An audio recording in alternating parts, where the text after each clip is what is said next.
Hi, my name is Winnie Grenine, and today I want to inform you about hurricane preparedness. When you guys think of summer here in Charleston, what do you usually think of? Hot air. Anything else? Traveling.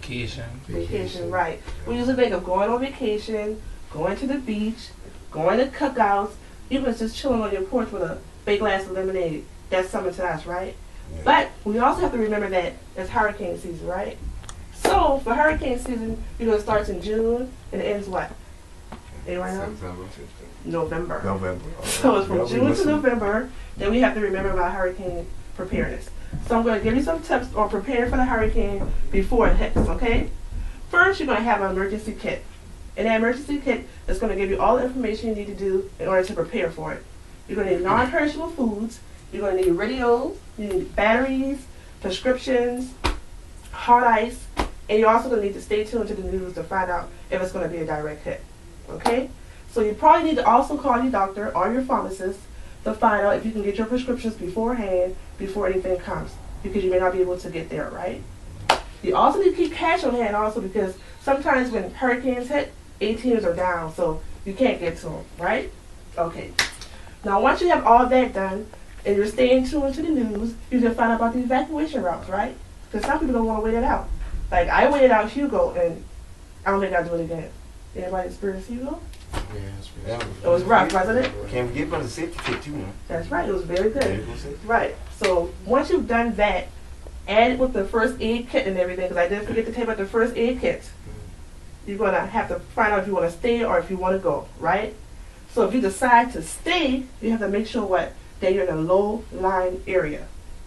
Because after a hurricane hits, you have a lot of flooding, and you won't be able to get around to go any place. So if you're going to stay, make sure you're in a low-lying area, no trailers, no high-rises or anything, right? Okay, now after the hurricane has hit, do you know what to do after that? They start cleaning up. Yeah, the cleanup starts or whatever, but you still have to find out if any of the roads are open, because you have power lines laying everywhere. So you have to make sure that all that stuff is off the ground before you can be, trying to go anywhere.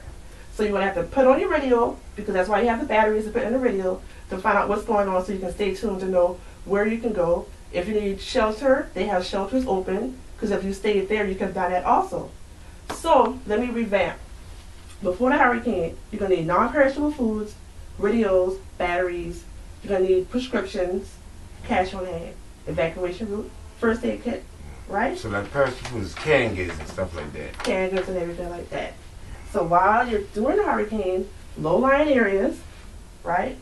No high-rises, no trailers, because the wind picks up so badly. And after the hurricane, you're going to tune into the news to make sure if it's okay to move and to evacuate back if you evacuate to a shelter. So I hope these tips were very helpful to you, because I live in Charleston, we're coastal, so we need those tips to be able to survive, right?